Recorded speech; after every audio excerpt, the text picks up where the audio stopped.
ദൈവത്തിന്റെ അതിപരിശുദ്ധമായ നാമം വാഴ്ത്തപ്പെടുമാറാകട്ടെ. നമ്മളെ കഴിഞ്ഞ ദിവസങ്ങളിലൊക്കെയും കൊലൂസ്യ ലേഖനമാണ് പഠിച്ചുകൊണ്ടിരുന്നത്. കഴിഞ്ഞ ദിവസങ്ങളിൽ നമ്മളെ കൊലൂസ്യ ലേഖനം 2-ാം അധ്യായം അതിന്റെ 6ഉം 7ഉം വാക്യങ്ങൾ വരെ ചിന്തിപ്പാൻ തക്കവണ്ണം ഇടയായി. ഇന്ന് ദൈവത്തിന്റെ കരുണയിൽ ആശ്രയിച്ചുകൊണ്ട് നമ്മളെ 8-ാം വാക്യത്തിലേക്ക് പ്രവേശിക്കുകയാണ്. കൊലൂസ്യ ലേഖനം 2-ാം അധ്യായം അതിന്റെ 8-ാമത്തെ വേദഭാഗം നമുക്ക് വായിക്കാം.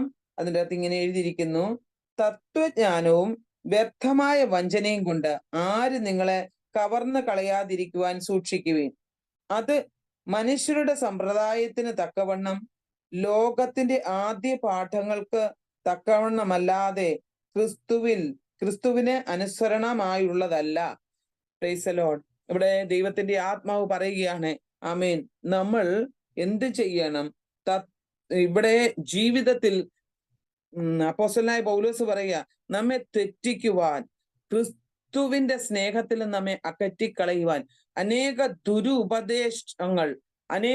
ഉപദേഷ്ടാക്കന്മാർ നമ്മുടെ ഇടയിലേക്ക് കടന്നു വരും. അതിന് ഈ അപ്പോസ്തലനായ പൗലോസ് ഈ 2-ാം അധ്യായം അതിന്റെ 8-ാം വാക്യം മുതൽ 3-ാം അധ്യായം 4-ാം വാക്യം വരെയും ആ ഉപദേശവും അതിന്റെ പ്രതിവിധിയുമാണ് നാം ആ ഭാഗങ്ങളിൽ നമുക്ക് മനസ്സിലാക്കുവാനായിട്ട് കഴിയുന്നത്. അപ്പോൾ ഈ ഭാഗത്ത് 2-ാം അധ്യായം 8-ാം വാക്യത്തിൽ അപ്പോസ്തലനായ പൗലോസ് പറയാ, തത്വജ്ഞാനവും വെറും വഞ്ചനയും. മനുഷ്യൻ ഇങ്ങനെയുള്ള കാര്യം കൊണ്ട് ചതിക്കുവാനായിട്ട് ആഗ്രഹിച്ചിരിക്കുകയാണ്. അതാണ് നാം ആ വാക്യത്തിൽ വായിച്ചത്. തത്വജ്ഞാനവും വ്യർത്ഥമായ വഞ്ചനയും കൊണ്ട് ആരും നിങ്ങളെ കവർന്ന് കളയാതിരിക്കുവാൻ സൂക്ഷിക്കുവിൻ. ഒരു മുന്നറിയിപ്പാണ് അപ്പോസ്തലൻ അവിടെ തരുന്നത്. നമ്മൾ സൂക്ഷ്മതയുള്ളവരായിരിക്കണം. ഇവിടെ കൊലോസ്യ വിശ്വാസികളെ ഓർമ്മിപ്പിക്കുകയാണ്, നിങ്ങൾ സൂക്ഷ്മതയുള്ളവരായിരിക്കണം. കാരണം നിങ്ങളുടെ വിശ്വാസത്തെ, അതിവിശുദ്ധ വിശ്വാസത്തെ തെറ്റിച്ചു കളയുവാൻ ഇവിടെ ചില തെറ്റായ പഠിപ്പീരുകാർ ഇറങ്ങിയിട്ടുണ്ട്. അവരുടെ തത്വജ്ഞാനവും കൊണ്ട് അവർ നിങ്ങളെ വെറും വഞ്ചനയാൽ ഉപദേഷ്ടാക്കന്മാരായിട്ട് നിങ്ങളുടെ അടുത്ത് വന്നിട്ട് നിങ്ങളോട് ചില കാര്യങ്ങൾ പറഞ്ഞിട്ട് അത് സത്യമെന്ന് ഗ്രഹിപ്പിച്ചുകൊണ്ട് നിങ്ങളെ കൃപയിൽ നിന്ന് അകറ്റിക്കളയുവാൻ, നിങ്ങൾ അറിഞ്ഞ സത്യത്തിൽ നിന്ന് നിങ്ങളെ അകറ്റിക്കളയുവാൻ ശ്രമിക്കുമെന്ന് അപ്പോസ്തലൻ ഇവിടെ ഈ കൊലോസ്യ വിശ്വാസികളെ ഓർമ്മിപ്പിക്കുകയാണ്. നമുക്ക് ഈ തത്വജ്ഞാനത്തെ കുറിച്ച് അത് എങ്ങനെയാണ് എന്ന് നമുക്കൊരു വേദഭാഗം വായിക്കാം. 1 തിമോത്തിയോസ് 6-ാം അധ്യായം അതിന്റെ 20-ാമത്തെ വേദഭാഗം ഒരാളൊന്ന് വായിച്ചാട്ടെ. 1 തിമോത്തിയോസ് 6:20. തിമോത്തിയോസേ, നിന്റെ പക്കൽ ഏൽപ്പിച്ചിരിക്കുന്ന ഉപനിധി കാത്തുകൊണ്ട് ജ്ഞാനമെന്ന് വ്യാജമായി പേർ പറയുന്നതിന്റെ ഭക്തിവിരുദ്ധമായ വ്രതാലാപങ്ങളെയും തർക്കസൂത്രങ്ങളെയും ഒഴിഞ്ഞു നിൽക്ക. ആമേൻ. തിമോത്തിയോസിനെ വിളിച്ചിട്ട് പറയാ, അല്ലയോ തിമോത്തിയോസേ, ഇവിടെ വ്യർത്ഥമായ ആലോചനകളുമായിട്ട്, ദുരാലോചനകളുമായിട്ട്, തർക്കങ്ങളായിട്ട് ആളുകൾ കടന്നു വരും. അതിനെ എന്ത് ചെയ്യണം? സൂക്ഷിച്ചു കൊള്ളണമെന്നാണ് അപ്പോസ്തലൻ അവിടെ ഓർമ്മിപ്പിക്കുന്നത്. അപ്പോ വ്യർത്ഥമായ കാര്യങ്ങളാണ് ഇവിടെ നടക്കുന്നത്. അപ്പൊ തത്വജ്ഞാനം എന്ന് പറയുന്നത് ഈ സോക്രട്ടീസിന്റെയോ പ്ലേറ്റോയുടെയോ യവന തത്വജ്ഞാനമോ താൻ ഏതൻസിൽ വെച്ച് പരാമർശിച്ച സ്റ്റോയിക്ക് എപ്പിക്യൂരിയൻ തത്വജ്ഞാനമോ അല്ല. ഇവിടെ പൗലോസ് ശരിയായ സത്യം മുഴുവനായി മനസ്സിലാക്കി ഒരു തത്വജ്ഞാനിയായിരുന്നു എന്ന് ഏത് മണ്ഡലത്തിലുള്ള ആളുകൾക്കും മനസ്സിലാകും. അവൻ ശരിയായ വിജ്ഞാനത്തിന് യോഗ്യനാണ്. ഇവിടെ തത്വജ്ഞാനം അതിൽ തന്നെ ദോഷകരമല്ല. എന്നാൽ ദൈവത്തെ കൂടാതെയുള്ള തത്വജ്ഞാനം ഒരു പരാജയമാണ് എന്ന് അപ്പോസ്തലൻ ഇവർക്ക് വ്യക്തമാക്കി മനസ്സിലാക്കുകയാണ്. അതുകൊണ്ട് പൗലോസ് ഈ ലേഖനം എഴുതുന്ന കാലത്ത് പാശ്ചാത്യ മനസ്സിനെ പിടിച്ചമർത്താൻ ശ്രമിച്ച 2 സിദ്ധാന്തങ്ങൾ ഉണ്ടായിരുന്നു. ഒന്നാമതായിട്ട് സ്റ്റോയിസിസവും എപ്പിക്യൂരിസവും. 2 സിദ്ധാന്തങ്ങളായിരുന്നു അന്നുണ്ടായിരുന്നത്. സ്റ്റോയിക്ക് മതം എന്ന് പറയുന്നത് BC 3-ാം നൂറ്റാണ്ടിൽ ഏതൻസിൽ തത്വവിചാരകൻ നടത്തിയ തത്വജ്ഞാനിയായ സിനോയിയുടെ ശിഷ്യനായ സ്റ്റോയിക്ക്. അതാണ് സ്റ്റോയിക്കർ എന്ന് പറയുന്നത്. അവര് പറയുന്നത് മാന്യമായിട്ട് ജീവിക്കുക. അവരുടെ പഠിപ്പീരിതാണ് മാന്യമായിട്ട് ജീവിക്കുക. സുഖമോ ദുഃഖമോ ഒന്നും കാര്യമാക്കേണ്ട. ഉണ്ടാകുന്ന വിശപ്പിന് വേണ്ടി എന്തെങ്കിലുമൊക്കെ കഴിച്ച് മാറി വരുന്ന പരിതസ്ഥിതികളെ കുറിച്ച് അനാസ്ഥ പാലിക്കുക. നോക്കിക്കേ, എന്തെല്ലാം പഠിപ്പീരുകൾ അല്ലെ. ഭാഗ്യത്തിൽ ഉയരുകയോ ഭാഗ്യ വിപര്യായത്തിൽ നിരാശപ്പെടുകയോ പാടില്ല. പിന്നെ അവരുടെ പഠിപ്പീര് എന്താണെന്നറിയാമോ? മനുഷ്യൻ സാഹചര്യത്തെക്കാൾ വലിയവനും ആത്മാവ് പ്രപഞ്ചത്തെക്കാൾ വലുതുമാകുന്നു.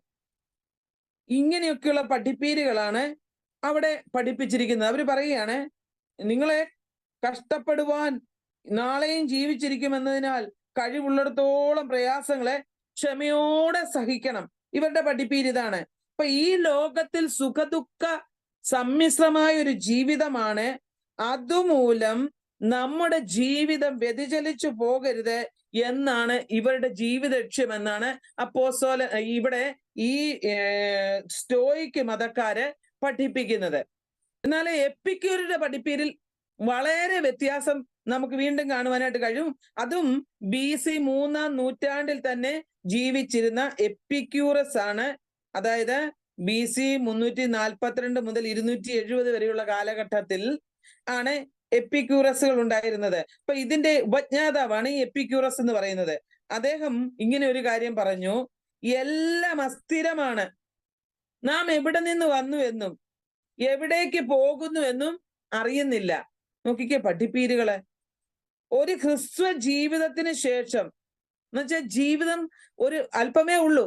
ആ ഹ്രസ്വമായ ജീവിതത്തിന് ശേഷം നാം ഈ രംഗത്ത് നിന്നും തിരോധാനം ചെയ്യുകയാണ്.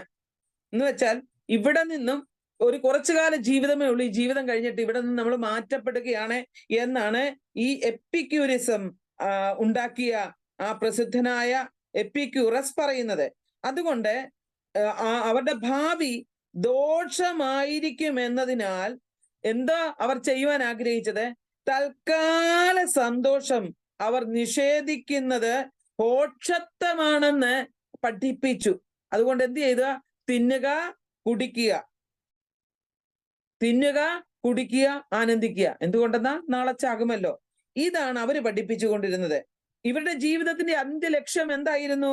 സുഖദുഃഖങ്ങളിൽ യാതൊരു ശ്രദ്ധയും താല്പര്യവും ഇല്ലാത്ത ഒരു നിർവികാര വ്യവസ്ഥ പ്രാപിക്കുക എന്നതായിരുന്നു. നോക്കിക്കേ പഠിപ്പിക്കലുകളുടെ വ്യത്യാസം. ഇവിടെ അപ്പോസ്തലനായ പൗലോസ് പറഞ്ഞിരിക്കുന്നത് എന്താണ്? നമ്മൾ വായിച്ചു, തത്വജ്ഞാനവും വ്യർത്ഥമായ വഞ്ചനയും കൊണ്ട് ആരും നിങ്ങളെ കവർന്ന് കളയാതിരിക്കുവാൻ സൂക്ഷിച്ചു കൊള്ളുവിൻ. അപ്പൊ നമ്മളെ തകർത്ത് കളയുവാൻ, വിശ്വാസത്തിൽ നിന്ന് നമ്മളെ തകർത്ത് കളയുവാൻ ഇങ്ങനെയുള്ള ദുരുപദേശങ്ങൾ, ദുരുപദേഷ്ടാക്കൾ, തത്വജ്ഞാനികൾ വ്യർത്ഥമായ വാക്കുകളും വഞ്ചനയും ഉപയോഗിച്ച് നമുക്ക് നേരെ കടന്നു വരും. അപ്പൊ ഈ ഇരുകൂട്ടരും ജീവിതത്തിലെ കഷ്ടതയെ അടിസ്ഥാനമാക്കി മാത്രം ചിന്തിച്ചവരായിരുന്നു. വേദപുസ്തകം അതല്ല പഠിപ്പിക്കുന്നത്. ഇവര് കഷ്ടതയുടെ നടുവിൽ, പ്രയാസത്തിന്റെ നടുവിൽ അല്പം ജീവിതമേ ഉള്ളൂ, സന്തോഷത്തോടെ അടിച്ചു പൊളിച്ച് ജീവിക്കുക. അതായിരുന്നു അവരെ പഠിപ്പിക്കലുകള്. ഇവരുടെ തത്വജ്ഞാനം വാസ്തവത്തിൽ ജീവിത യാഥാർത്ഥ്യങ്ങളിൽ നിന്നുള്ള ഒളിച്ചോട്ടമായിരുന്നുവെന്ന് നമുക്ക് മനസ്സിലാക്കുവാനായിട്ട് കഴിയുന്നത്. അപ്പം ഇവയും ഇതുപോലെയുള്ള മറ്റു സിദ്ധാന്തങ്ങളും കൂട്ടിച്ചേർത്ത് നോസ്റ്റിക്കുകൾ കൊലോസ്യരെ വിരുദ്ധ തെറ്റിക്കുവാൻ ശ്രമിച്ചു. അതിനെതിരെ പൗലോസ് മുന്നറിയിപ്പ് നൽകുന്നതാണ് നാം ഈ വായിച്ച വേദഭാഗത്ത് നമുക്ക് കാണുവാനായിട്ട് കഴിയുന്നത്. മനസ്സിലായതിന്റെ പശ്ചാത്തലം, ഈ വാക്യത്തിന്റെ പശ്ചാത്തലം നിങ്ങൾക്ക് മനസ്സിലായി എന്ന് ഞാൻ വിശ്വസിക്കുകയാണ്. അതുകൊണ്ട് അപ്പോസ്തലൻ പറയുകയാണ്, നിങ്ങളെ കവർന്നെടുക്കാതിരിപ്പാൻ, ആരും നിങ്ങളെ കവർന്ന് കളയാതിരിക്കുവാൻ സൂക്ഷിക്കുവീൻ. ആരും നിങ്ങളെ കവർന്ന് കളയാതിരിപ്പാൻ സൂക്ഷിക്കുവീൻ. എപ്പഫ്രാസ് പൗലോസിനോട് പറഞ്ഞിരുന്നു, അന്നത്തെ കാലത്ത് ഇങ്ങനെ കുറെ നേതാക്കന്മാരുണ്ട്, ഇവരൊക്കെ തെറ്റായ പഠിപ്പിക്കലുകൾ അവിടെ ചെയ്യുന്നുണ്ട്. അതുകൊണ്ട് ഇവരെ ശരിയായ നിലയിലേക്ക് കൊണ്ടുവരണം. അത് ഈ എപ്പഫ്രാസ് ഇവരെ പഠിപ്പിച്ചു എങ്കിലും അപ്പോസ്തലനായ പൗലോസ് കൊലോസ്യ വിശ്വാസികളെ നല്ല രീതിയിൽ ഒന്ന് പഠിപ്പിക്കുവാൻ ഇവിടെ എപ്പഫ്രാസ് പറയുന്നുണ്ട്. അപ്പോസ്തലനായ പൗലോസിനോട് ആ നേതാക്കന്മാരെ പറ്റി വ്യക്തമായി അവിടെ ഉണ്ടായിരുന്ന സംഭവങ്ങളെ പറ്റി എപ്പഫ്രാസ് പൗലോസിനോട് പറയുന്നുണ്ട്. അതുകൊണ്ട് അവർക്കെതിരെ ജാഗ്രതയോടെ ഇരിക്കുവാൻ അപ്പോസ്തലനായ പൗലോസ് ഇവിടെ കൊലോസ്യ വിശ്വാസികൾക്ക് ബുദ്ധി ഉപദേശിച്ചു കൊടുക്കുകയാണ്. അവരോട് പറയുകയാണ്, കവർന്നെടുക്കുക. ഈ പുതിയ നിയമത്തിൽ ഈ പദം നമുക്ക് വേറെ എങ്ങും കാണാനായിട്ട് കഴിയുന്നില്ല. ഒരാളിനെയോ ഒരാളിന്റെ മകളെയോ തട്ടിക്കൊണ്ടു പോകുക, അത് കിഡ്നാപ്പിംഗ് എന്ന് പറയും ഇംഗ്ലീഷിൽ. ആ ശബ്ദം നമ്മൾ മനസ്സിലാക്കി കഴിഞ്ഞാൽ കവർന്ന് കളയുക എന്ന് കഴിഞ്ഞാൽ കിഡ്നാപ്പ് ചെയ്തുകൊണ്ട് പോയി നമ്മൾ കേട്ടിട്ടില്ലേ? അതുകൊണ്ട് ഈ അർത്ഥമാണ് ഇവിടെ നമുക്ക് ഉപയോഗിച്ച് കാണുവാനായിട്ട് കഴിയുന്നത്. മറ്റൊരർത്ഥം പറഞ്ഞു കഴിഞ്ഞാൽ, അതായത് യുദ്ധത്തിലെ തടവുകാരെ പിടിച്ചുകൊണ്ടു പോകുക എന്ന ആശയം. യുദ്ധത്തിലെ തടവുകാരെ പിടിച്ചുകൊണ്ടു പോകുന്നത് പോലെ കൊലോസ്യരെ കൊള്ളയായി കൊണ്ടുപോകുക എന്ന ആശയമാണ് ഇവിടെ നമുക്ക് മനസ്സിലാക്കുവാനായിട്ട് കഴിയുന്നത്. ഈ വാക്കിൽ കൂടി നമുക്ക് കവർന്നെടുക്കുക എന്നുള്ള വാക്കിൽ കൂടി നമുക്ക് മനസ്സിലാക്കുവാനായിട്ട് കഴിയുന്നത്. അതുകൊണ്ട് അപ്പോസ്തലനായ പൗലോസ് ഇവിടെ 1-ാം അധ്യായം അതിന്റെ 12-13 വാക്യങ്ങൾ, കൊലോസ്യ ലേഖനം 1-ാം അധ്യായം അതിന്റെ 12-13 വേദഭാഗങ്ങളിൽ ഇങ്ങനെ പറഞ്ഞിട്ടുണ്ട്. നേരത്തെ ഈ കൊലോസ്യ വിശ്വാസികൾ എങ്ങനെയുള്ളവരായിരുന്നു അവരെ കുറിച്ച് പറഞ്ഞിരിക്കുകയാണ്. പൂർണ്ണ സന്തോഷത്തോടെ സകല സഹിഷ്ണുതയ്ക്കും ദീർഘക്ഷമയ്ക്കുമായി അവന്റെ മഹത്വത്തിന്റെ വല്ലഭത്വത്തിന് തക്കവണ്ണം പൂർണ്ണ ശക്തിയോടെ ബലപ്പെടേണ്ടതിനും വിശുദ്ധന്മാർക്ക് വെളിച്ചത്തിലുള്ള അവകാശത്തിനായി നമ്മെ പ്രാപ്തരാക്കിയ പിതാവിന് നാം സ്തോത്രം ചെയ്യണം. ഇവിടെ ഈ മഹത്വത്തിന്റെ പ്രത്യാശയായ കർത്താവ് അന്ധകാരത്തിന്റെ അടിമത്വത്തിൽ നിന്ന് വിടിവിക്കുവാൻ ഈ ജനത്തോട് കരുണ കാണിച്ചു. നമ്മോട് ഓരോരുത്തരോടും കരുണ കാണിച്ചു. വീണ്ടും ആ അടിമ നുഖത്തിൽപ്പെട്ട് കുടുങ്ങി പോകാതിരിപ്പാൻ അപ്പോസ്തലനായ പൗലോസ് ഈ വിശ്വാസികളെ ഇവിടെ ഈ വാക്യത്തിലൂടെ ഉറപ്പിക്കുകയാണ്. ദുരുപദേശങ്ങൾ നിങ്ങൾക്ക് നേരെ വരും. ദുരുപദേഷ്ടാക്കന്മാർ നിങ്ങളുടെ അടുത്ത് വന്നിട്ട് നിങ്ങളെ കൊള്ളയടിക്കും. എന്ന് വെച്ച് കഴിഞ്ഞാൽ നിങ്ങൾക്ക് വേണ്ടാത്തതായ കാര്യങ്ങൾ പറഞ്ഞു നിങ്ങളെ ഗുണദോഷിച്ചിട്ട് അവരുടെ അടുക്കലേക്ക് നിങ്ങളെ ചേർക്കുവാൻ, അവരുടെ വലയത്തിലേക്ക് നിങ്ങളെ ആക്കുവാൻ അവർ മുഴുബലത്തോടെ അവരുടെ തത്വജ്ഞാനം ഉപയോഗിക്കും. അതുകൊണ്ട് നിങ്ങൾ എന്ത് ചെയ്യണം? സൂക്ഷിക്കണം. ഇവിടെ അപ്പോസ്തലൻ പറയുന്നത്.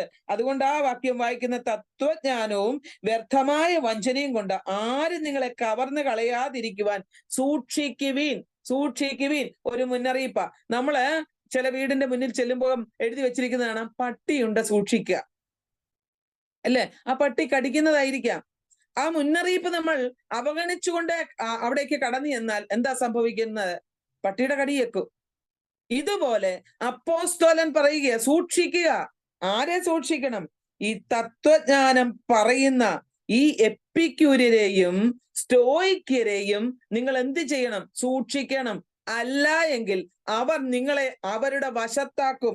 അവർ നിങ്ങളെ ദുരുപദേശങ്ങൾ കൊണ്ട് ഗുണദോഷം നൽകി നിങ്ങളെ എന്ത് ചെയ്യും? നശിപ്പിക്കും. നമുക്ക് ഈ സൂക്ഷിക്കേണ്ടതിന്, ജാഗ്രത പുലർത്തേണ്ടതിന് മർക്കോസിന്റെ സുവിശേഷം 13-ാം അധ്യായം അതിന്റെ 39-ാമത്തെ വാക്യത്തിലൂടെ അപ്പോസ്തലൻ സൂക്ഷിച്ചു കൊള്ളുക എന്നുള്ളൊരു മുന്നറിയിപ്പ് നൽകുന്നതായിട്ട് കാണുവാൻ കഴിയും. ഒന്ന് വായിച്ചാട്ടെ. മർക്കോസിന്റെ സുവിശേഷം 13-ാം അധ്യായം വാക്യം തൊട്ട് വായിച്ചേ.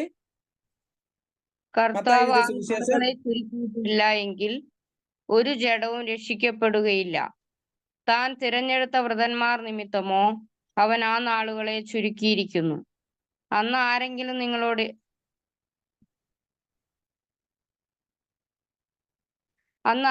നിങ്ങളോട് ഇതാ ക്രിസ്തു ഇവിടെയെന്നോ അതാ അവിടെയെന്നോ പറഞ്ഞാൽ വിശ്വസിക്കരുത്.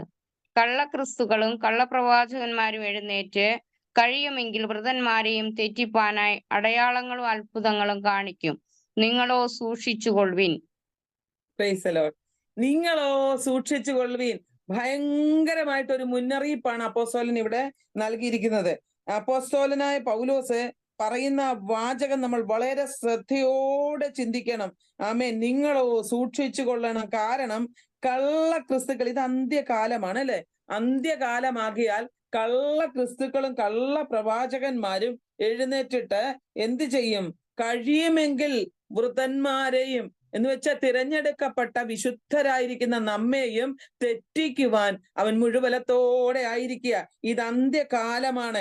ഈ അന്ത്യകാലത്തിന്റെ ലക്ഷണങ്ങളാണ് അപ്പോസ്തലൻ ഇവിടെ നമ്മെ ഓർമ്മിപ്പിക്കുന്നത്. അപ്പൊ അന്ധകാരത്തിൽ നിന്നും അത്ഭുത പ്രകാശത്തിലേക്ക് വിളിച്ചവന്റെ സൽഗുണങ്ങളെ ഘോഷിപ്പാൻ തക്കവണ്ണം തിരഞ്ഞെടുക്കപ്പെട്ട ജാതിയായി ആ രാജകീയ പുരോഹിത വർഗമാക്കി നമ്മെ തിരഞ്ഞെടുത്ത് വച്ചിരിക്കുമ്പോൾ നാം ദൈവത്തിന്റെ സ്വന്തം ജനമാണ്. ഈ സ്വന്തം ജനമെന്ന് പറയുന്ന അവന്റെ മക്കളായി തീർന്ന നമ്മെ ഓരോരുത്തരെയും തെറ്റിച്ച് കളയുവാൻ, അതാണ് അവിടെ ശ്രദ്ധേയമായ ഭാഗം. തെറ്റിച്ച് കളയുവാൻ കള്ളക്രിസ്തുക്കളും കള്ളപ്രവാചകന്മാരും എഴുന്നേൽക്കുന്ന കാലമാണ്. Price the Lord. ഇത് നാം വളരെ ശ്രദ്ധിക്കണം. അന്ന് എപ്പിക്യൂര്യരും സ്റ്റോയിക്കരും ചേർന്ന് കൊലോസ്യ വിശ്വാസികളെ തെറ്റായ പഠനങ്ങൾ നൽകി അവരുടെ വശത്താക്കുവാൻ ശ്രമിക്കുമ്പോൾ, ആമേൻ, ആ ഇരുകൂട്ടരെ കുറിച്ച് അപ്പോസ്തലൻ വേണ്ട വിധേന അവരെ പഠിപ്പിക്കുമ്പോൾ ഇന്ന് നമ്മോട് ഓരോരുത്തരോടായിട്ടും ആമേൻ പരിശുദ്ധാത്മാവ് വ്യക്തമായിട്ട് സംസാരിക്കുകയാണ്. നാം ക്രിസ്തുവിനെ അനുധാവനം ചെയ്തുകൊണ്ട് അവന് വേണ്ടി ജീവിക്കുവാൻ ശ്രമിക്കുമ്പോൾ ഉപദേഷ്ടാക്കൾക്ക് ആമേൻ കൊള്ളയായി തീരുവാൻ നമ്മെ ഏൽപ്പിച്ചു കൊടുക്കരുത്. ഇത് കള്ളക്രിസ്തുക്കൾ കടന്നു വരും. കള്ള പ്രവാചകന്മാർ, ഇന്ന് ജീവിതമില്ലാത്ത ആമേൻ പ്രവചനങ്ങൾ, സത്യമല്ലാത്ത പ്രവചനങ്ങൾ ഈ ദിവസങ്ങളിൽ കേൾപ്പിച്ചിട്ട് നമ്മളെ അതിലേക്ക് വശീകരിച്ചു കൊണ്ടുപോവുകയാണ്. ഞങ്ങള് ഒരിക്കലൊരു സഭയിൽ ശുശ്രൂഷയിൽ ഇരിക്കുമ്പോൾ അവിടെ ഒരു ഫാമിലി, അവർ നല്ല കൃപയിൽ നിൽക്കുന്ന ഒരു ഫാമിലിയാണ്. അവർക്ക് ഇങ്ങനെ പ്രവചനമൊക്കെ ഭയങ്കര താല്പര്യമുള്ളതാ. ഒരിക്കലെ ഒരു സമയത്ത് ഞാൻ ഇങ്ങനെ വചനം ശുശ്രൂഷിച്ചു കൊണ്ടിരിക്കുമ്പോൾ ദൈവാത്മാവിൽ ആലോചന പറഞ്ഞു. അപ്പം അവിടുത്തെ ആ ഒരു ഇളയ പെൺകുട്ടി എന്നോട് വന്നേച്ച് ചോദിച്ചു, ആന്റി ഞങ്ങൾക്ക് ദൂതൊന്നുമില്ലേ എന്ന് ചോദിച്ചു. അപ്പൊ അവിടുത്തെ അമ്മച്ചിക്ക് ഒരു 10-85 വയസ്സുണ്ട്. അപ്പൊ ആ അമ്മച്ചി ചോദിച്ചു, പാസ്റ്റർ അമ്മമ്മേ എനിക്ക് ദൂതൊന്നുമില്ലേ എന്ന് ചോദിച്ചു. അപ്പൊ ഞാൻ പറഞ്ഞു, അമ്മച്ചി സ്വർഗത്തിലേക്ക് പോകുവാനുള്ള കാര്യങ്ങളാണ് നമ്മൾ ക്രമപ്പെടുത്തേണ്ടത്. അപ്പൊ മറ്റേ പെൺകുട്ടി എന്നോട് ചോദിച്ചു, ആന്റി എന്നോട് ദൂതൊന്നും ഇല്ലേ? ഞാൻ പറഞ്ഞു, മകളെ ഇത്രയും നേരവും പറഞ്ഞ ദൈവാത്മാവ് ദൂതുകളല്ലേ എന്ന് പറഞ്ഞത്. അപ്പൊ പറഞ്ഞു, എന്റെ തലേ കൈവച്ച് ഒന്നും പറഞ്ഞില്ല എന്ന് പറഞ്ഞു. അപ്പൊ ഞാൻ ചോദിച്ചു, തലേ കൈവച്ചാലേ ദൂതാകത്തുള്ളൂ. ആന്റി അന്യഭാഷ പറയാതെ ചില കാര്യങ്ങൾ പറഞ്ഞില്ലേ അത്? അപ്പൊ അവള് പറയാണ്, ഈ ഒരു ദൂത് കേട്ടില്ല എങ്കിൽ ഒരു സുഖമില്ല. ഞാൻ ചോദിച്ചു, മകളെ ഈ ദിവസങ്ങളിൽ ദൂതുകൾ നമ്മുടെ ജീവിതത്തിൽ തമ്പുരാൻ വേണ്ട സമയങ്ങളിൽ നമ്മളോട് ഇടപെടും, വേണ്ട സമയങ്ങളിൽ നമ്മളോട് സംസാരിക്കും. എന്നാൽ ഒരു മനുഷ്യനോട് ചോദിച്ച് നിർബന്ധമായിട്ട് അത് നാം ദൂതായിട്ട് എടുക്കുമ്പോൾ അത് തെറ്റിപ്പോകുവാനിടയുണ്ട്. അവള് പറയുന്നതാണ്, അത് കേൾക്കുമ്പോൾ എനിക്ക് ദൂതൊന്നും ഇല്ല എങ്കിലും എന്തെങ്കിലും എന്നോടൊന്ന് പറഞ്ഞു കഴിഞ്ഞാൽ എനിക്കതൊരു സന്തോഷമാണ് എന്ന്. എന്നാണ് കർണരസമാകുമാറ് ആമേൻ കള്ളപ്രവാചകന്മാർ ജനത്തെ തെറ്റിക്കുവാൻ കടന്നു വരുന്ന കാലഘട്ടം. ചിലർ ഇത് കേൾക്കുവാൻ ആഗ്രഹിക്കുന്നവർ. ആ പെൺകുട്ടി പറഞ്ഞത് എന്താണെന്നറിയാമോ? ഇതൊന്ന് കേട്ടാൽ ഒരു സുഖമാണെന്ന്. അവക്ക് വല്ല വിധേനയും സ്വർഗത്തിൽ പോകണമെന്നുള്ളതല്ല. 2 ദൂതൊക്കെ കേട്ട് ഒരു കർണരസമാകുമാറ് ഹൃദയത്തിനൊരു സന്തോഷം കിട്ടിയാൽ മതി. ഇന്നത്തെ കാലഘട്ടത്തിൽ ദൈവമക്കളെ നമ്മെ തെറ്റിക്കുവാൻ ഒത്തിരി ശത്രുവിന്റെ തന്ത്രങ്ങളുണ്ട്. അതിന്റെ നടുവിൽ നാം തോറ്റുപോകാതെ, അതിന്റെ നടുവിൽ നാം ക്ഷീണിച്ചു പോകാതെ പരിശുദ്ധാത്മാവിന്റെ വലിയ സാന്നിധ്യം അനുഭവിച്ചറിയണം. അതാണ് അപ്പോസ്തലൻ ഇവിടെ പറഞ്ഞ്, ദുരുപദേശക്കാർക്ക് നിങ്ങൾ കൊള്ളയായി തീരാതിരിക്കുവാൻ അപ്പോസ്തലൻ അവിടെ ഗുണദോഷിക്കുകയാണ്. ഗലാത്യ ലേഖനം ഒന്ന് എടുത്താട്ടെ, 5-ാം അധ്യായം അതിന്റെ 1-ാം വാക്യം വായിച്ചാട്ടെ. ഗലാത്യ ലേഖനം അതിന്റെ 5-ാം അധ്യായം 1-ാം വാക്യം. സ്വാതന്ത്ര്യത്തിനായിട്ട് ക്രിസ്തു നമ്മെ സ്വതന്ത്രരാക്കി, ആകയാൽ അതിൽ ഉറച്ചു നിൽപ്പിൻ, അടിമ നുകത്തിൽ പിന്നെയും കുടുങ്ങിപ്പോകരുത്. സ്വാതന്ത്ര്യത്തിനായിട്ട് ക്രിസ്തു നമ്മളെ സ്വതന്ത്രരാക്കി. കർത്താവ് തന്ന സ്വാതന്ത്ര്യം ഇനി നാം നഷ്ടമാക്കരുത്.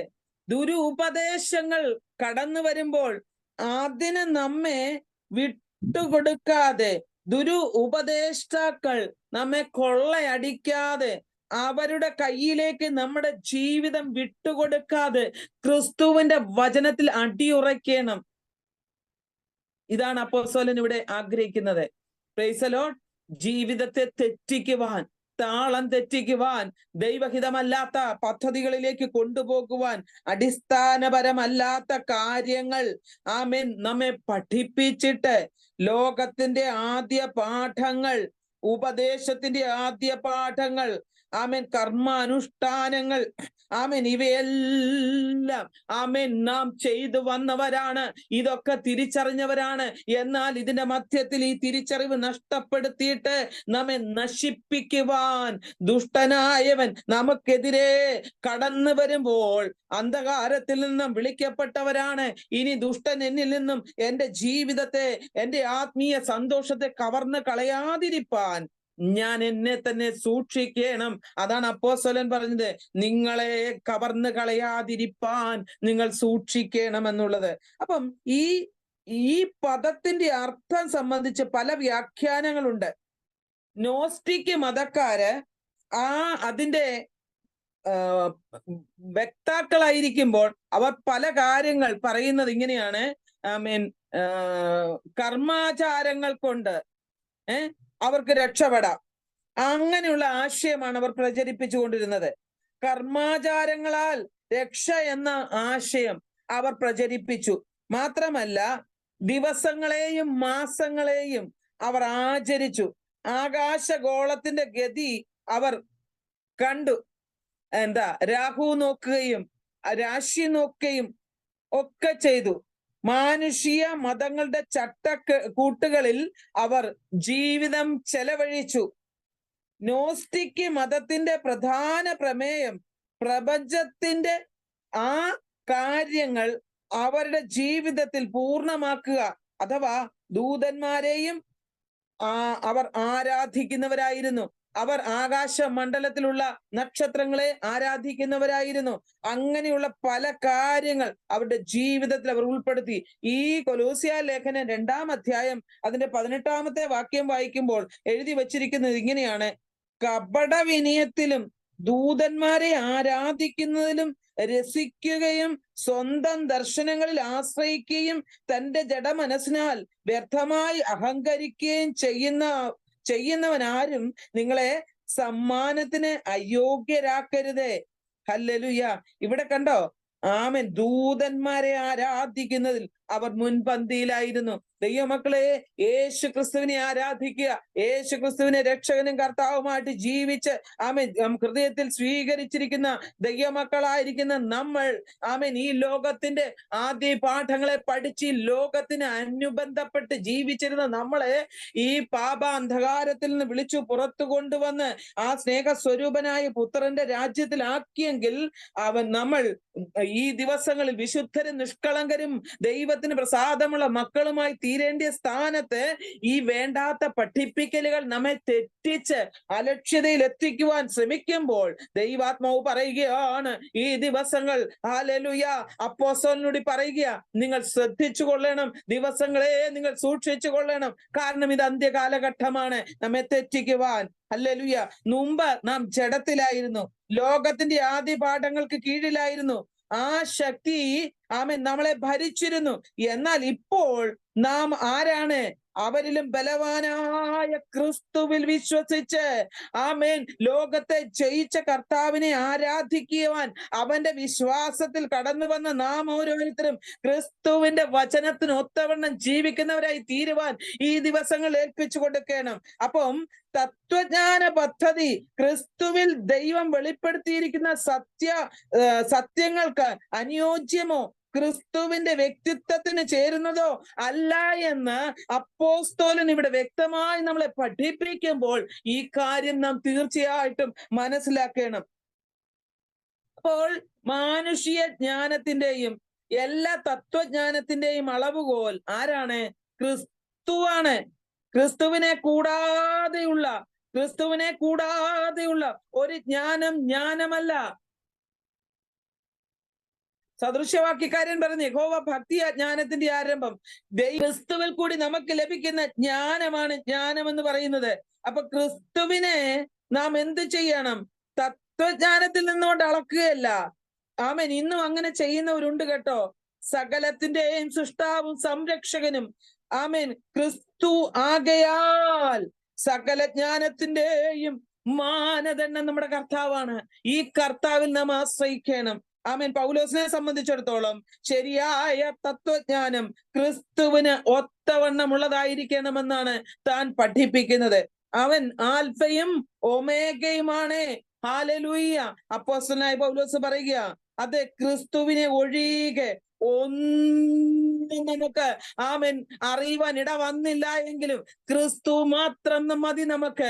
നമ്മുടെ ജീവിതത്തിൽ തെറ്റായ പഠിപ്പിക്കലുകളിൽ നമ്മുടെ ജീവിതം തകർന്നു പോകാതെ ആത്മാവിന്റെ ബലത്തിൽ നമ്മുടെ ജീവിതം ശക്തിപ്പെടുവാൻ ആമേൻ നാം ആഗ്രഹിക്കണം. ആമേൻ. ഇവിടെ പറയുകയാണ്, കൊലോസ്യയിലുള്ള ക്രൈസ്തവ സാക്ഷ്യത്തെ ഭീഷണിപ്പെടുത്തുന്ന തത്വജ്ഞാനം ഉപയോഗശൂന്യമാകുന്നു എന്ന് അപ്പോസ്തലൻ അക്കമിട്ടുകൊണ്ട് പല കാര്യങ്ങളൂടി പഠിപ്പിക്കുന്നുണ്ട്. സമയത്തിന്റെ പരിമിതിയാൽ ഞാൻ ഇവിടെ അവസാനിപ്പിക്കുവാൻ ആഗ്രഹിക്കുകയാണ്. ആമേൻ. 1-2 കാര്യങ്ങൾ അത് അക്കമിട്ട് ഞാൻ പെട്ടെന്ന് പറയട്ടെ. അപ്പോസ്തലൻ പറയുകയാണ്, കൊലോസിയിലെ ക്രൈസ്തവ സാക്ഷ്യത്തെ ഭീഷണിപ്പെടുത്തുന്ന ആമേൻ ഈ ഭീഷകർ കൊണ്ടുവരുന്ന അവരുടെ തത്വജ്ഞാനം വെറും വഞ്ചനയാണ്. രണ്ടാമത് അവൻ പറയുക, അത് വെറും വഞ്ചനയാ. അതിന്റെ ഫലം വഞ്ചിക്കുക, സുവിശേഷ സത്യങ്ങളെ ആമേൻ നശിപ്പിച്ചിട്ട് സുവിശേഷ സത്യത്തിൽ നിന്ന് അവരെ വേർപെടുത്തി കൊണ്ടുവരുവാൻ ആമേൻ തത്വജ്ഞാനം ഒരിക്കലും ആമേൻ അവർ ആ തത്വജ്ഞാനം അവരെ പഠിപ്പിക്കുമ്പോൾ അത് വഞ്ചനയാകുന്നു എന്ന് മനസ്സിലാക്കിക്കൊള്ളണം. രണ്ടാമതായിട്ട് പറയുക, ലോകപ്രകാരമുള്ളതാണ് ഈ പഠിപ്പിക്കൽ. ഹല്ലേലൂയ. അതിന്റെ സ്രോതസ് ഭൗതികമാണ്. എന്നാൽ ക്രിസ്തുവിനുള്ള അനുഗ്രഹം ആത്മീയമാണ്. ഈ ദിവസങ്ങളിൽ നമ്മൾ മനസ്സിലാക്കിക്കൊള്ളണം, ക്രിസ്തുവിനുള്ള അനുഗ്രഹം ആത്മീകമാണ് ദൈവമക്കളെ. അതെ. നാലാമതായിട്ട് ആദ്യ പാഠങ്ങൾക്ക് ഒത്തവണ്ണമുള്ളതാണ്. അപ്പം അത് ഒരു പരിധി വരെ ശിശു സഹജമാണ്. ക്രിസ്ത്യാനിയുടെ ലക്ഷ്യം ഹല്ലേലൂയ എന്താണ്? പുരുഷത്വം പ്രാപിക്കുക, ക്രിസ്തുവിൽ തികഞ്ഞവരാകുക എന്നുള്ളതാ. അല്ലാതെ ശിശുവായിരിക്കാനല്ല, ആദ്യ പാഠങ്ങളിൽ തന്നെ നിൽക്കുവാനുള്ളതല്ല. അനേക വാക്യങ്ങൾ വായിപ്പാനുണ്ട്. സമയത്തിന്റെ പരിമിതിയാൽ ഞാൻ ഇവിടെ അവസാനിപ്പിക്കട്ടെ. പരിശുദ്ധാത്മാവിൽ അപ്പോസ്തലൻ പറയുക, 5-ാമതായിട്ട് പറയുക, ക്രിസ്തുവിനൊത്തവണ്ണമുള്ളതല്ല ഇവരുടെ പഠിപ്പിക്കലുകൾ. ഹല്ലേലൂയ. 1-ാമതായിട്ട് ഞാൻ പറഞ്ഞു, അത് വെറും വഞ്ചനയാണ്. 2, അത് മനുഷ്യ സമ്പ്രദായം അനുസരിച്ചുള്ളതാണ്. 3, ലോകപ്രകാരമുള്ളതാണ്. 4, ആദ്യ പാഠങ്ങൾക്ക് ഒത്തവണ്ണമുള്ളതാണ്. 5, ക്രിസ്തുവിന് ഒത്തവണ്ണം ഉള്ളതല്ല. ക്രിസ്തു അതിന്റെ ഉത്ഭവമോ അതിന്റെ വിഷയമോ അല്ല. ഇവരുടെ പഠിപ്പീരുകളൊക്കെ ഇങ്ങനെയൊക്കെയാ. അതുകൊണ്ട് ദൈവമക്കളെ സൂക്ഷിച്ചു കൊള്ളണമെന്ന് അപ്പോസ്തലൻ ഇവിടെ നമ്മളെ ഓർമ്മിപ്പിക്കുകയാണ്. താൻ വാക്യം വായിച്ച് അവസാനിപ്പിക്കട്ടെ. തത്വജ്ഞാനവും വ്യർത്ഥമായ വഞ്ചനയും കൊണ്ട് ആരും നിങ്ങളെ കവർന്നു കളയാതിരിക്കുവാൻ സൂക്ഷിക്കണം. അത് മനുഷ്യരുടെ സമ്പ്രദായത്തിന് തക്കവണ്ണം, ലോകത്തിന്റെ ആദ്യ പാഠങ്ങൾക്ക് തക്കവണ്ണമല്ലാതെ ക്രിസ്തുവിന് അനുസരണമുള്ളതല്ല. ഹല്ലേലൂയ. ഇത് നാം തിരിച്ചറിയണം. ലോകത്തിന്റെ ആദ്യ പാഠങ്ങൾ ഹല്ലേലൂയ ഒരു ശിശു പഠിക്കുന്ന അക്ഷരം പോലെ ഹല്ലേലൂയ പഠിച്ചെടുത്ത് ഇനി അതിലല്ല നാം നിൽക്കേണ്ടത്. നാം ശിശുക്കളായിട്ടല്ല, ക്രിസ്തു വന്ന ശിരസോളം വളരുവാൻ ഹല്ലേലൂയ നാം അവനെ കൈക്കൊണ്ട് അവന്റെ നാമത്തിൽ വിശ്വസിച്ച് കടന്നു വന്നിരിക്കുമ്പോൾ ആ ക്രിസ്തു വന്ന ശിരസോളം വളരുവാൻ നാം പ്രാപ്തരാകുക. ഇവിടെ ദൈവാത്മാവ് പറയുകയാണ്, ആദ്യ പാഠങ്ങൾക്ക് തക്കവണ്ണമല്ലാതെ ക്രിസ്തുവിനെ അനുസരിച്ച് ഉള്ളതല്ല. ആകയാൽ ക്രിസ്തുവിന്റെ വചനത്തിനും ക്രിസ്തുവിന്റെ പഠിപ്പിക്കലിനും ആമേൻ ക്രിസ്തുവിൻ്റെതായ സ്വഭാവത്തിനും വിരുദ്ധമായുള്ള കാര്യങ്ങൾ ആമേൻ നടക്കുമ്പോൾ നാം സൂക്ഷിച്ചു കൊള്ളണം. നമ്മളെ തെറ്റിക്കുവാൻ ആമേൻ വെറും വാക്കുകൾ കൊണ്ട് ആമേൻ പല ശക്തികൾ കടന്നു വരും. ഇവിടെ എപ്പിക്യൂര്യരും സ്തോയിക്കരും ഈ നൂറ്റാണ്ടിൽ ഈ ജനത്തെ, കൊലോസ്യ വിശ്വാസികളെ തകർത്ത് കളയുവാൻ, വിശ്വാസത്തിൽ നിന്ന് അവരെ പിന്മാറ്റുവാൻ, അവരിലേക്ക് വലിച്ചിഴയ്ക്കുവാൻ ശ്രമിക്കുമ്പോൾ ഇന്നും കള്ളപ്രവാചകന്മാർ, കള്ള ഉപദേഷ്ടാക്കന്മാർ, കള്ള അപ്പോസ്തലന്മാർ നമ്മുടെ ജീവിതത്തെയും ആമേൻ തെറ്റായ പഠിപ്പിക്കലുകൾ നൽകി തെറ്റായ രീതിയിലേക്ക് നമ്മെയും വലിച്ചിഴച്ചു കൊണ്ടുപോകുവാൻ സാധ്യതയുള്ളത് കൊണ്ട് അപ്പോസ്തലനായ പൗലോസ് എന്നെ നിങ്ങളെ നോക്കി പറയുകയാണ്, നാം സൂക്ഷിക്കണം. ശരീരം കൊണ്ട് അപ്പോസ്തലൻ ദൂരസ്ഥനാണ്, എന്നാൽ ആത്മാവ് കൊണ്ട് സമീപസ്ഥനായിരിക്കുമ്പോൾ നമ്മെ നോക്കി താൻ വളരെ ആഗ്രഹപൂർവ്വം പറയുക, ദൈവമക്കളെ നിങ്ങൾ ആമേൻ, ഇത് അന്ത്യകാലം എന്ന് തിരിച്ചറിഞ്ഞ് നിങ്ങൾ ക്ഷീണിച്ചു പോകാതെ, തളർന്നു പോകാതെ വിശ്വാസ പോർക്കളത്തിൽ നിലനിൽക്കുവാൻ ഹല്ലേലൂയ നിങ്ങളെ തന്നെ സൂക്ഷിച്ചു കൊള്ളുക. ദുരുപദേശവും അതിന്റെ ഹല്ലേലൂയ പ്രതിവിധിയും താൻ പഠിപ്പിക്കുമ്പോൾ ഹല്ലേലൂയ ക്രിസ്തുവാണ് എല്ലാമെന്ന് ഹല്ലേലൂയ ക്രിസ്തുവിന്റെ നിറവിനോളം നിറഞ്ഞു വരണമെന്നും താൻ നമ്മെ ഈ ഭാഗത്തൂടി ഉദ്ബോധിപ്പിക്കുക. അതുകൊണ്ട് ഇന്ന് പകൽക്കാലം നമുക്ക് കേൾക്കപ്പെട്ട തിരുവചനത്തിന്റെ മുൻപിൽ അതൊരു മുന്നറിയിപ്പായി ഏറ്റെടുത്തുകൊണ്ട് ആ മുന്നറിയിപ്പിൽ നാം നമ്മുടെ ജീവിതവും കൃത്യമായി നിർവഹിച്ച് കർത്താവിന്റെ വരവിന് വേണ്ടി ഒരുങ്ങുവാൻ നമ്മെ ഏൽപ്പിച്ചു കൊടുക്കാം. ഈ വചനങ്ങളാൽ ദൈവം നമ്മെ സഹായിക്കട്ടെ. ദൈവം അനുവദിച്ചാൽ നമുക്ക് 2-ാം അധ്യായം 9-ാം വാക്യം മുതൽ നാളെ ദൈവം അനുവദിച്ചാൽ ചിന്തിക്കാം. ഈ വചനങ്ങൾ നമ്മുടെ ജീവിതത്തിൽ അനുവർത്തമാകട്ടെ. ഞാൻ ഈ വേദഭാഗങ്ങൾ പഠിപ്പിക്കുമ്പോൾ നിങ്ങൾ ഇത് ഞാൻ മറ്റുള്ളവർ കൂടി ഇത് ഷെയർ ചെയ്ത് കൊടുക്കുവാൻ തക്കവണ്ണം നിങ്ങൾ ശ്രമിക്കണം. നമ്മളുടെ ആത്മീയ അനുഗ്രഹവും നമ്മുടെ ആത്മീയ സന്തോഷവും നമ്മൾ അനുഭവിക്കുന്ന ഈ ക്രിസ്തുവിലുള്ള സന്തോഷം മറ്റുള്ളവർ കൂടി അനുഭവിച്ചറിയുവാൻ ഈ തിരുവചന ഭാഗങ്ങൾ നിങ്ങൾ മറ്റുള്ളവരിലേക്ക് ഷെയർ ചെയ്ത് കൊടുക്കുവാൻ മറന്നു പോകരുത്. അവരും ഈ ആത്മീയ സന്തോഷത്തിൽ പങ്കുചേരട്ടെ, തിരുവചനം പഠിക്കട്ടെ, ദൈവകൃപയിൽ ആശ്രയിക്കട്ടെ. അതിന് ആമേൻ നിങ്ങളെയും അതിന്റെ കർത്താവിന്റെ നാമത്തിൽ ആഹ്വാനം ചെയ്തുകൊണ്ട് ആമേൻ ഈ തിരുവചനത്തിൽ നിന്നും ആമേൻ ഞാൻ ഇപ്പോൾ ആമേൻ വിരമിക്കുന്നു. ദൈവത്തിന്റെ പരിശുദ്ധാത്മാവ് നമ്മെ ആമേൻ പിന്നെയും ഈ പാഠങ്ങൾ തുടർമാനമായി പഠിക്കുവാൻ സഹായിക്കട്ടെ. നമുക്ക് പ്രാർത്ഥിക്കാം. പ്രാർത്ഥനയ്ക്കായി നമ്മുടെ തലകളെ വണക്കാം, നമ്മുടെ കണ്ണുകളെ അടയ്ക്കാം. ഒരുമിച്ച് ചേർന്ന് നമ്മളെല്ലാവരും പ്രാർത്ഥിക്കാം. ആമേൻ നമുക്ക് എല്ലാവർക്കും പ്രാർത്ഥിക്കാം. എല്ലാവരും പ്രാർത്ഥിച്ചു കൊണ്ടിരിക്കുമ്പോൾ അനു സിസ്റ്റർ ശബ്ദമുയർത്തി സ്തോത്രത്തോടെ ദൈവസേനയിൽ പ്രാർത്ഥിച്ചാട്ടെ. Praise the Lord.